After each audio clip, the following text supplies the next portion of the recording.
I believe the Tea Party's guys moved the block up from the corner that way. You'll find them. Oh, there they are. Pretty conspicuous. Especially with that big giant banner. Yeah. They don't want to stay here.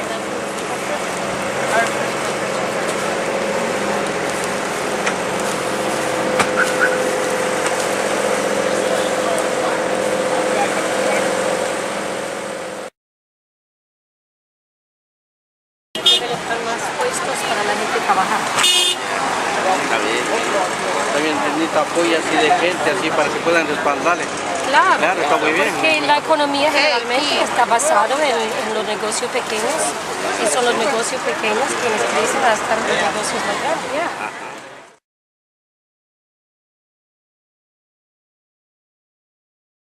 These two gentlemen are from Ecuador, and I was explaining that I'm a candidate for Congress and that I'm focused on the economy and jobs and making America a stronger, more prosperous nation.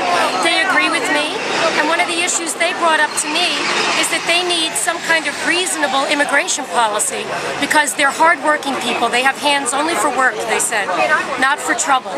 And they want to be here as part of the American workforce, but legally. And so they would like to have a reasonable immigration policy. And I told them that that is something that I can certainly espouse, that what we need is one rule of law, and the government needs to say what it means and mean what it says with regard to immigration policy, and that would make it easier for immigrant workers to legally come to the U.S. and in the numbers that we need to stabilize our economy. From your next next congressional. Now I have to sign a waiver to be on this? Or Not at all. Man on the street.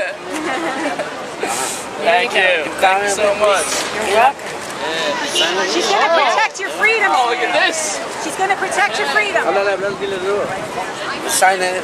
Yeah? You too? Wow. All right. There you go. There you go. Thank you.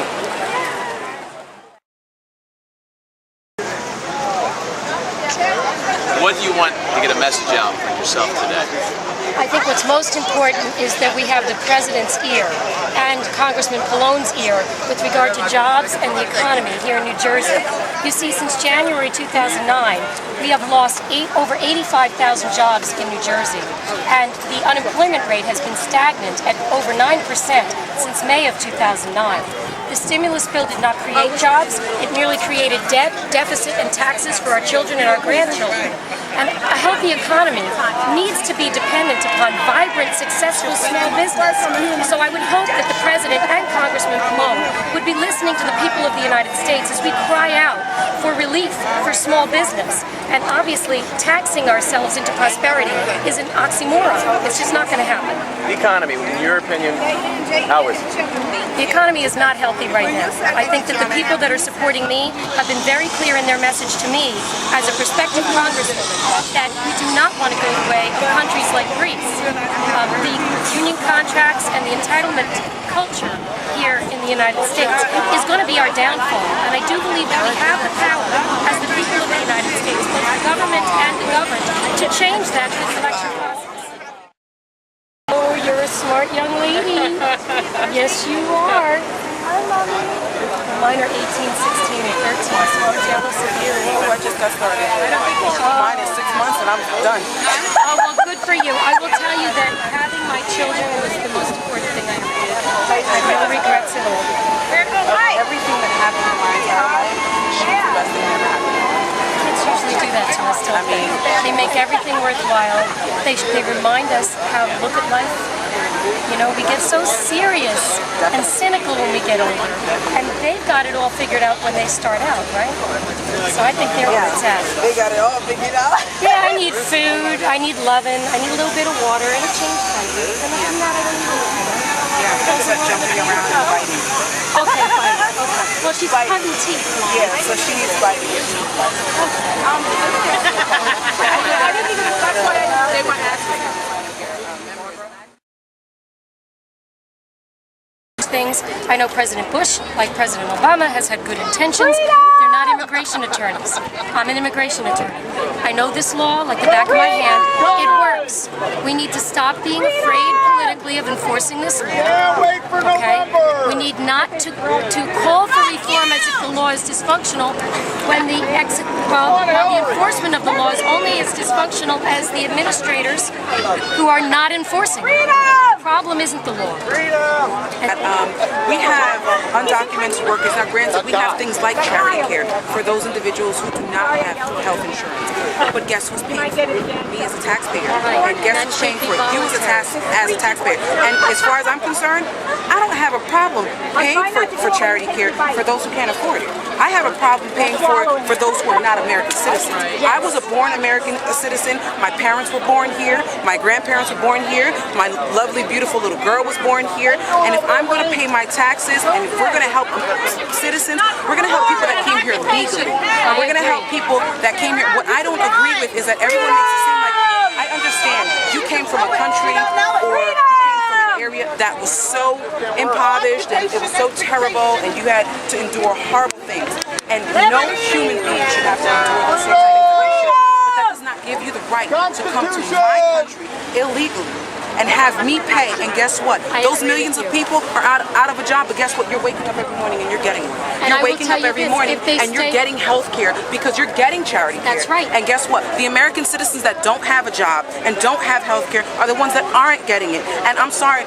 I agree with you 100%. There is no way that taxpayer-subsidized charity care should reach an undocumented person who is working, and the only reason they're eligible is because they're not documented. If they can pay for me, they can pay for the health care that they just received. Why are we not enforcing the laws? Why are we not finding these companies that are employing these people as opposed to employing American citizens? And I'm not sure why. I think it's twofold. I think one is politics, okay? And I think the other one is expense. What happens is, in the government, there's a political distaste for enforcing the immigration law because so many of those immigrants have legal citizen families who then speak up on their behalf.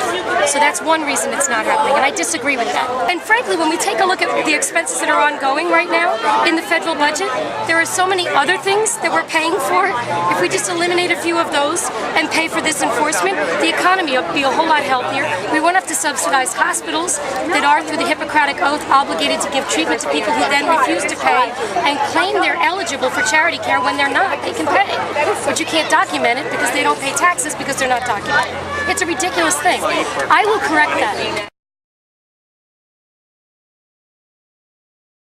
It was an interesting conversation you had with that young mother, though. Very involved. She is a very educated, she and I are the same kind of mom.